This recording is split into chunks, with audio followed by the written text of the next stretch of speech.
My name is Liz, and I am with Hope in Healing Therapy and Hope in Growth Coaching. For those of you who are not familiar with what we do, I am currently licensed in 4 states, Connecticut, Maryland, Virginia, and Florida, as well as able to do coaching in all 50 states. The things that we specialize in at Hope in Healing and Hope in Growth are related to anxiety, couples conflicts, and grief. Today, I wanted to talk a little bit about grief. Most of us know what the global understanding of what grief is. It's typically the loss of a loved one. People will talk about how they are grieving when they are losing someone that they were close to. But I wanted to touch on a lesser known feature of grief, and that is change. A lot of times when we are starting to see symptoms of grief, it is because there are some changes. And being able to acknowledge what those changes are looking like and how they are bringing grief into our worlds is what I wanted to talk about a little bit today. First thing is, we just need to really recognize that when we're talking about grief, it is mourning the loss of major transitions that are happening in our lives. That obviously, the easiest example to show is when we have lost someone that we are close to, a friend, a loved one, a pet, someone that we are used to having in our lives every day, and now they're no longer here. That's going to logically and very rationally bring grief into your world. But what about those lesser known ways of grief? Something I wanted to really talk about was the idea of the emotions of major transitions. A lot of us are dealing with something that's very scary right now, which is career changes or job loss. Whether it was the job being a transition that you decided to make, or if you were terminated from your position, you are suddenly going from a space of understanding what was expected and what your everyday looked like to now having something that's very different than what you were dealing with before. That's going to start bringing in some grief symptoms. Another one that we may not necessarily consider or think about is retirement. Again, we were used to and expecting and experiencing a very predictable routine, and once we've retired, we are no longer seeing that same predictable situation, and we are now having the emotional trauma of having to figure out how to navigate life with a completely new path. Another one, divorce, breakups. Someone who has been in your life for a very long period of time is suddenly not there anymore, and you're having to navigate and get used to what life's going to look like without that person. And another one that you may not even consider, relocation, moving. Again, we're used to something, and now we're having to get used to something else without being able to really have transition time to naturally kind of feed into what the new chapter can look like, letting it evolve. Instead, it's like this quick cut, and it's time to start on. To give you guys a little bit of context, what that is it's called ambiguous grief. With ambiguous grief, what we are really talking about is the loss of identity, the loss of who we are. Whether or not we want to acknowledge it, when we are losing something, we are losing a part of what our identity means to us. If it's our job, either through termination, career change, retirement, the reality is we have defined ourselves with that job and with that label for so long, and now having to change that definition suddenly feels really uncomfortable. If we're breaking up or if we're divorcing, what used to be defined as a partner, a wife, a husband, a spouse, we're now having to figure out how to really relabel ourselves. If it is a relocation, what about where we were living before, the community that we established, the groups and the ideas of what our normal look like? We're now having to rediscover what that can potentially be for us. The reality is, ambiguous grief is grieving the loss of an identity, the loss of who we no longer are. With all the good things and with all the positives that can be coming from what the next chapter holds for us, the reality is we're still going to be grieving what we thought we had and what we were potentially hoping for.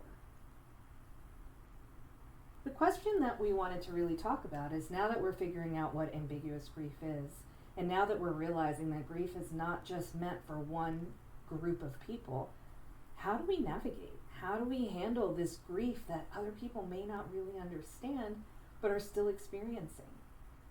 Grief is going to be feeling down when you can't explain it. It's going to be experiencing overwhelming senses of sadness. It's going to be getting frustrated and angry and not necessarily knowing where that anger or frustration is coming from. How do we manage this? How do we navigate it?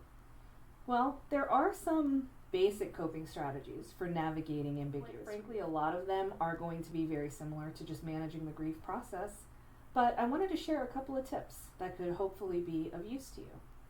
First one is being able to self-reflect, being able to think on what I have lost, what part of my identity have I had to let go of. That could be done through journaling, it can be done through meditation, it could be done through processing it out with a friend, a therapist, a coach, but being able to really self-reflect on what it is I am grieving. What is it in my identity that I no longer have? Is it knowing that there was a grocery store that I would always go to and the guy behind the deli counter knew exactly who I was? Is it having my partner know how to make my coffee every morning and now I have to make it on my own? Is it no longer having a job, for good or bad, but now having to start figuring out what my days are going to look like without that responsibility? Being able to self-reflect and being able to figure out how to process those feelings is going to really be a great first step in figuring out what's actually going on. Another step, mindfulness, grounding practices. How do I allow myself to bring myself back to the present, to recognize and appreciate what actually is going on in front of me today? The reality is we're not going to be able to get back to that identity. It's just not going to happen. Even if we moved back to the house that we moved away from, the reality is things are going to be different. How do I practice mindfulness? How do I ground myself so I can focus on what the present has to offer me and what I can do with today? Breathing exercises. Box breathing, for those of you who don't know, is the concept of being able to take a deep breath in, count to 4, take a deep breath out, count to 4, repeat. Think of it like going in a box. Just doing it over and over to allow yourself to recognize that you're here in the present. Another grounding exercise would be able to help you start to focus your energy on what is happening around you. What are 5 things you see? What are 4 things you hear? 3 things you can smell, 2 things you can taste, 1 thing you can touch. However it works to get you grounded and to get you focused on what's happening today is going to really be of use for you. Another one, social support, connection. Being able to, again, go back to that self-reflection when you're talking with someone. If you are looking and finding a network, a group of friends, a support circle that can actually help you through this transition. Are you changing careers? How about talking with some other people who are passionate about that new career of yours? If you are relocating, how about finding a new community group that you can get involved with? And quite honestly, at its core, talking to a close friend, being able to just vent about the frustration and the fears related to this change. The last one, quite honestly, if you're feeling like none of these resources are really useful, it's okay to seek help.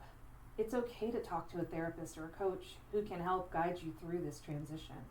The reality is, this is something we don't talk a lot about. We don't talk about the fact that we are grieving something that we've lost. People try to just push it down and say, I'm okay, I'm going to be fine.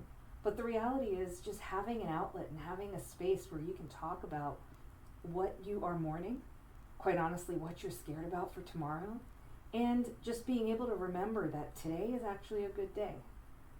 Talking with someone can really be of use to that, be of use for you with that. Sorry. Big picture is, at its core, ambiguous grief is real. At its core, if you are feeling any of these things, it is real and we understand. And there is a beauty in being able to move forward with grace. When we say moving forward with grace, we're not saying that it's going to all be easy. We're not going to say that every day is a smiling, perfect, sunny day. what we're saying is that we recognize that change can be tough, even good change, but being able to reflect, talk it through, have a social connection, stay grounded, and getting help if we need it, is going to do nothing but help as you begin on this journey of your next chapter.